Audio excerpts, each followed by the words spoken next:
जनवरी का माह काफी भीषण सर्दी का माह माना जाता है। साथ ही इस माह में सर्दी अत्यधिक सीमा पर होती है। इसी को ध्यान में रखते हुए वृंदावन के समाजसेवी मनोज कृष्ण शास्त्री द्वारा गरीब असहाय लोगों को कंबल वितरित किए जा रहे हैं, जिसमें कि वह रात में निकलकर सड़कों पर सो रहे गरीब असहाय संत बुजुर्ग आदि लोगों को स्वयं ही कंबल उड़ाकर आते हैं, जिससे कि उनको सर्दी ना लगे और उनके स्वास्थ्य पर कोई भी बुरा प्रभाव ना हो। साथ ही समाजसेवी मनोज कृष्ण शास्त्री द्वारा कंबल वितरण करने का संकल्प मकर संक्रांति से लिया गया, जो कि अब तक लगातार चल रहा है। इस बारे में जानकारी देते हुए समाजसेवी मनोज कृष्ण शास्त्री ने कहा कि ये वृंदावन में सर्दी पड़ रही है। परिक्रमा मार्ग में संत लोग जो ब्रज में विश्राम कर रहे हैं, ऐसा मन में भाव आया था कि संतों की सेवा हो जाए। अभी कोरोना काल व्यतीत हुआ है, तो संतों के लिए रात्रि में हम करीब 12 बजे निकलते हैं और संतों के लिए कम्बल वितरित का कार्यक्रम कर रहे हैं। सारी ब्रजमंडल का प्रयास कर रहे हैं कि सारे ब्रजमंडल में कम्बल वितरित हों, लेकिन वृंदावन की परिक्रमा में, सारी परिक्रमा में रात्रि के 12 बजे सारी परिक्रमा में करीब 15 दिन हो गए ये कम्बल वितरित का कार्यक्रम चलते चलते, और मेरा प्रयास है कि आगे भी ये कार्यक्रम चलता ही रहेगा। गणतंत्र दिवस की परेड को लेकर किसानों द्वारा किया गया ट्रैक्टर परेड का आह्वान न केवल दिल्ली वासियों के लिए भारी पड़ा, बल्कि मथुरा के थाना नौजील क्षेत्र में बाजना इंटर कॉलेज मोर की बाजना के मैदान पर किसानों द्वारा ट्रैक्टर के माध्यम से दिखाए जा रहे करतब महंगे पड़ गए। आप यकीन मानिए कि यहाँ एक युवक की जान जाते जाते बची और सैकड़ों लोगों के लिए मौत सामने नाचते दिखाई दी, लेकिन गनीमत यह रही कि कोई हादसा नहीं हुआ और सभी सकुशल बच गए।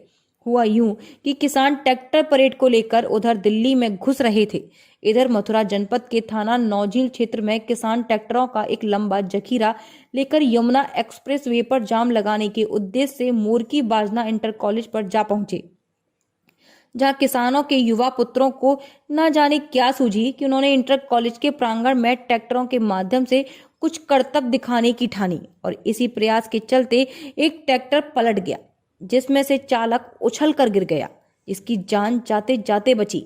यहाँ उपस्थित किसानों की जान उस समय सूख गई जब यह पलटा हुआ ट्रैक्टर कई पलटे खाने के बाद अपने आप सीधा होकर खेतों में उछल कूद करता हुआ अपने आप दौड़ने लगा और खेतों की मेड़ों को कूदता फांदता दूसरे खेतों में जा पहुंचा।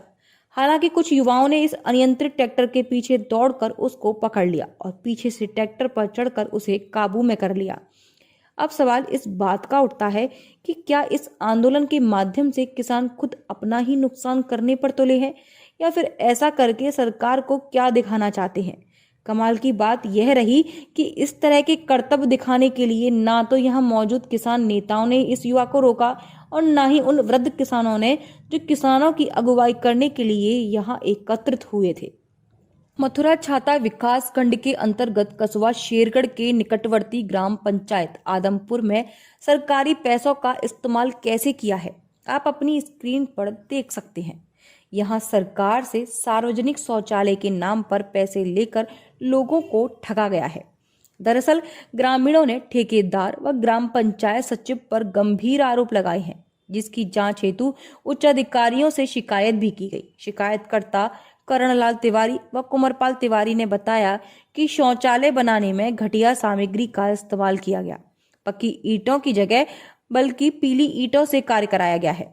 प्लास्टर भी सही से नहीं कराया गया। जो टैंक बनवाए थे वह भी घटिया सामग्री से बनाए गए हैं। शौचालय की छत पर प्लास्टर ही नहीं किया गया, केवल लेंटर करके ही उसको छोड़ दिया गया है और लाइट की भी कोई व्यवस्था नहीं है।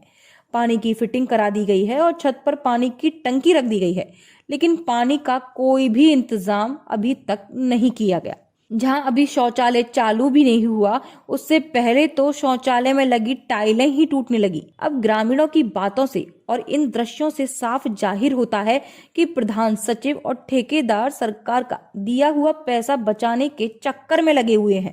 हमने एप्लीकेशन लगाई, शौचालय बना है ना, तो टैंक है इसमें जी, लकड़ी के सारे दरवाजे हैं, टाइल फूटी पड़ी है, लेंटर सही नहीं है, 2 लेंटर है। अच्छा, आप शिकायत करता हो? हम शिकायत करता है। अच्छा, क्या यहाँ व्यवस्था पाई गई है? फिर यहाँ कोई भी चीज मानने का नहीं बनी है, ना टैंक बने हैं, ना लेंटर है, लकड़ी के दरवाजे लगाए हैं। जी, तेल ना लाइट है ना पानी व्यवस्था कोई। जी। टाइलें जो हाथ से उखड़ रही जी। हैं, सीमेंट हाथ से झड़ रहा है, बिल्कुल रेत लगाई है। तो ये कौन सी टीम आई है, अब यहाँ कौन कौन लोग आए हैं जांच करने के लिए? पंचायत और जी। अच्छा, हाँ जी। और क्या क्या व्यवस्था हमने है? ऑनलाइन शिकायत की तो उसकी अजय सिंह जो पंचायत सचिव है, जी। फर्जी रिपोर्ट लगा करके और जी। फोटो दर्ज करा दी। सहारनपुर मेडीग्राम अस्पताल के गत वर्षों के दौरान अस्पताल में चिकित्सा के क्षेत्र में नए आयाम स्थापित किए हैं। कोविड-19 महामारी में अस्पताल वरदान साबित हुआ है। विश्व स्तरीय चिकित्सा सुविधा सुलभ कराने वाला यह एकमात्र अस्पताल है। सहारनपुर के दिल्ली रोड स्थित मेडीग्राम हॉस्पिटल में 5वीं वर्षगांठ के अवसर पर पत्रकारों से वार्ता करते हुए मेडीग्राम के डायरेक्टर डॉक्टर अजय सिंह ने प्रेस वार्ता कर जानकारी दी कि 26 जनवरी 2016 को अस्पताल का लोकार्पण केंद्रीय मंत्री डॉक्टर हर्षवर्धन ने किया था। वहीं डॉक्टर अजय सिंह ने बताया कि आगामी समय में अस्पताल गैस्ट्रोलॉजी, हृदय रोग, सर्जरी जैसी सुविधा शुरू कर रहा है। आने वाली 31 जनवरी को अस्पताल व नगर निगम के साथ मिलकर साइकिल रेस का आयोजन अंबेडकर स्टेडियम से लेकर दिल्ली रोड मेडीग्राम अस्पताल तक करेंगे।